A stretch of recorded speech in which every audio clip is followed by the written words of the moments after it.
கவர்ச்சியில மக்கள் ஓட்டு போட்டுட்டாங்க, கவர்ச்சின்னு சொல்றாங்க, அப்ப நான் என்ன அப்படின்னு ஒரு பாஸ் விடுறீங்க. அந்த அந்த கேப்ல நாங்க என்ன ஃபீல் பண்ணிக்கணும்னு அதையும் நீங்க தெளிவாவே சொல்லியிருக்கலாம் சிஎம் சார்.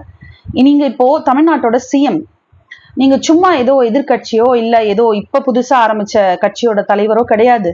நீங்க மாநிலத்தோட முதல்வர். அப்ப உங்க பேச்சுல நீங்க கண்ணியத்தை கடைபிடிக்க வேண்டியது ரொம்ப முக்கியம்.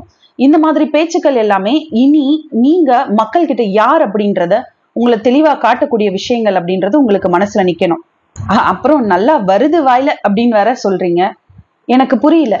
அப்போ நீங்க வழி நடத்துறதுனாலதான், நீங்க இந்த மாதிரி எல்லாம் கைட் பண்றதுனாலதான், நீங்க சொல்லி கொடுத்துதான் ரூட் மாஃபியால இருக்கிற உங்களோட சப்போர்ட்டர்ஸ் இல்ல உங்களோட டிவிகே சப்போர்ட்டர்ஸ் சொல்லிட்டு ஃபேக் ஐடிஸ்ல சோசியல் மீடியால சுத்திட்டு இருக்கவங்க அசிங்கமா கமெண்ட்ஸ்ல பேசிட்டு இருக்காங்களா, ஃபேக் நியூஸஸ் எல்லாம் ஸ்ப்ரெட் பண்ணிட்டு இருக்காங்களா, அதுதான் நீங்களும் இப்ப பண்றீங்களா? நீங்க அதை வந்து அந்த இடத்துல பாஸ் கொடுத்துட்டீங்க, நல்லா எனக்கு வாயில வரும்னு கேக்குறீங்க.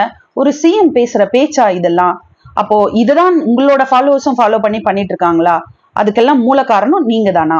அப்போ உங்களுக்கு நீங்க வந்து ஆட்சி மட்டும் செய்யுங்க, உங்களை எதிர்த்து பேசுறவங்க எல்லாம் செய்யறவங்கள நாங்க பாத்துக்கிறோம்னு சொல்றீங்களே, எப்படி சோசியல் மீடியால அபியூசிவா பேசி ஃபேக் நியூஸ் எல்லாம் ஸ்ப்ரெட் பண்ணி, தமிழ்நாட்டுல மட்டும் இல்லாம மத்த மாநிலத்திலயும் மத்த மாநிலங்களோட மொழியிலயும் ஃபேக் நியூஸ் எல்லாம் ஸ்ப்ரெட் பண்ணி, இதுதான் அவங்க பாத்துக்கிற லட்சணமா? இதை நீங்க என்கரேஜ் பண்றீங்களா? அப்போ ரோட்ல இறங்கி உங்களுக்கு நாங்க ஓட்டு போட்டோம்னு சொல்லி போராடிட்டு இருக்காங்களே, விவசாயிகளும் போராடிட்டு இருக்காங்களே, அவங்க எல்லாம் யாரு சிஎம் சார்? அவங்க என்ன வானத்துல இருந்து குதிச்சு வந்த ஏலியன்ஸா?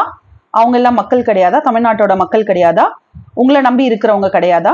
நீங்க எங்களுக்கு சரியான ஆட்சியை மட்டும் கொடுங்க, உங்களை விமர்சிக்கிறவங்கள நாங்க பாத்துக்கிறோம் அப்படின்னு மக்கள் சொல்றாங்கன்னு சொல்றீங்க. மக்கள் யாரும் சொல்லலைங்க, உங்களை கேள்வி கேட்கிறாங்க சிஎம் சார். ரோட்ல இறங்கி போராடுறாங்க, உங்களை பாக்குறதுக்காக முயற்சி பண்றாங்க. நீங்க வாயை திறந்து பிரஸ் மீட் கொடுங்க சிஎம் சார் அப்படின்னு கேக்குறாங்க. அதெல்லாம் உங்களுக்கு காதுல கேட்கலையா, இல்ல அப்ப மட்டும் நீங்க காதை மூடி வச்சுக்கிறீங்களான்னு தெரியல. உங்களுக்கு இன்னைக்கு பேசுறதுக்கான ஸ்கிரிப்டை யார் கொடுத்தாங்க, இதெல்லாம் பேசுங்க அப்படின்னு உங்களுக்கு யாரு கைட் பண்ணாங்கன்னு எனக்கு தெரியல. ஒரு சிஎம்மா நீங்க இதை பேசுனது சரியான விஷயம் கிடையாது.